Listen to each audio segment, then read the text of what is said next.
Kadang iri melihat orang yang dilebihkan harta oleh Allah. Saya tahu bahwa sifat saya jelek.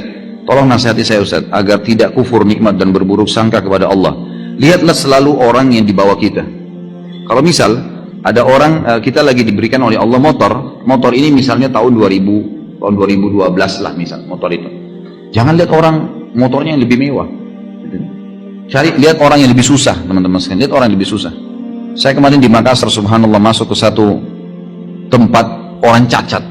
Tidak tahu kenapa kami tiba-tiba pas lagi mau ceramah, jadi kan mampir di tempat itu untuk sholat asar. Habis asar janjian untuk ceramah.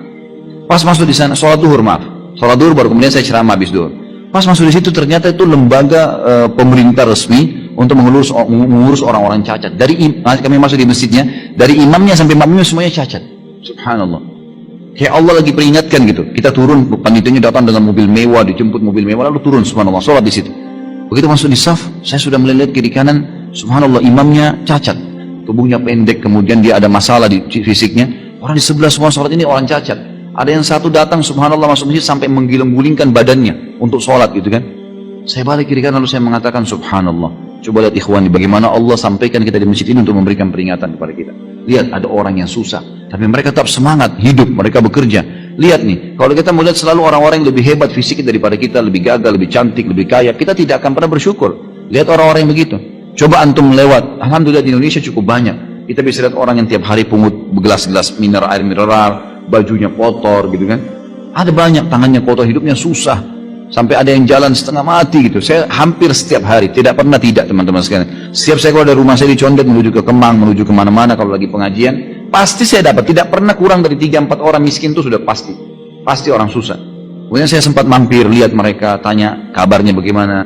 Jadi biar saya tahu ini motor aja saya pakai sudah nikmat yang luar biasa. Alhamdulillah. Ada orang kesian, jalan kaki, sendalnya putus, tua. Antum masih pakai sendal baru, sendal bagus. Gitu kan? Selalu lihat orang yang di bawah. Itu nasihat yang paling luar biasa. Kata Nabi SAW, kalau kalian diberikan nikmat, lihat orang yang di bawah kalian. Karena kalian lihat orang yang di bawah kalian, karena kalian akan selalu bersyukur. Dan ulama mengatakan kalau mau ditambahkan, dilengkapkan hadis ini, bukan ditambahi hadisnya, tapi dilengkapkan dengan cara memahami kalau diberikan cobaan, lihat orang yang lebih berat. Misal kita lagi flu, lihat ada orang yang flu dan demam. Kita flu dan demam, ada orang flu, demam dan rematik. Kita flu, demam, rematik, ada orang stroke. Kita stroke, ada orang yang meninggal dunia. Ada orang yang lebih berat dari cobaan kita. Maka kita akan terus bisa menjalani kehidupan. Sudah sunnatullah. Subhanallah, orang susah lebih banyak daripada orang mampu, orang kaya tuh. Lebih banyak orang susah daripada orang kaya. Saya kemarin subhanallah mau ke Balikpapan, baru kemarin dari Sudirman saya naik motor ke pengajian, kemudian saya minta tolong salah seorang ikhwan untuk jemput motor saya, lalu saya naik taksi. Untuk naik taksi ada bapak supir taksi ini orang yang sudah tua.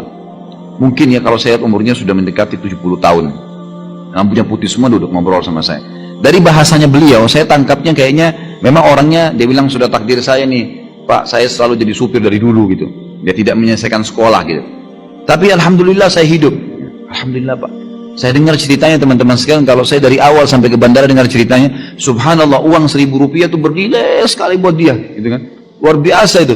Sampai dia bilang saya store ini Pak susah, store taksi ini 320.000 per hari. Susah dia bilang. Saya kumpulin susah, tapi alhamdulillah anak-anak saya sekolah di pesantren 3 orang, alhamdulillah begini, alhamdulillah begini. Saya bilang Pak, dia sudah ngomongin saya, Pak, Bapak tinggal sabar meninggal, Bapak masuk surga nih.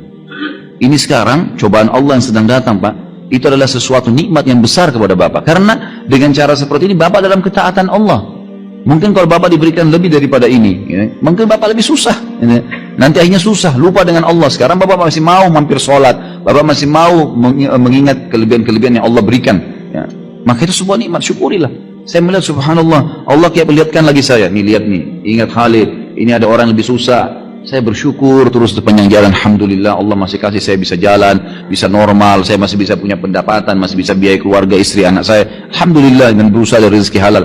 Jadi coba lihat orang yang lebih susah teman-teman, banyak sekali gitu kan.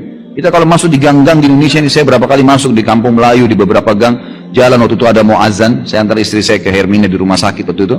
Kemudian saya masuk cari mana masjidnya di sini, oh di belakang, lewat gang-gang, masuk gang, rumah-rumah orang berdempet-dempetan semua. Ada orang yang buat, bapak-bapak lagi buat gorengan, jual gorengan di depan rumahnya. Saya lihat mungkin ya modalnya mungkin 70.000, 100.000 gitu kan modalnya. Kemudian dia jual di tangga-tangganya, datang beli, bayar 1.000, untung 100 rupiah, 200 rupiah. Seperti itulah. Dan hidup, orang-orang hidup. Azan mereka ke masjid, sholat. dengan bahagia, pulang ke rumah, pakai sendal jepit, Masya Allah, enak hidupnya tuh. Gitu kan?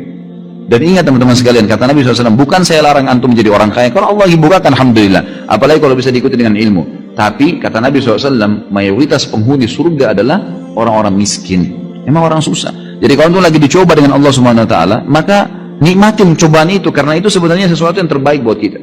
Dan ada beberapa poin-poin yang sudah saya sampaikan, tentunya bisa dihubungkan dengan apa yang saya sampaikan sekarang ini.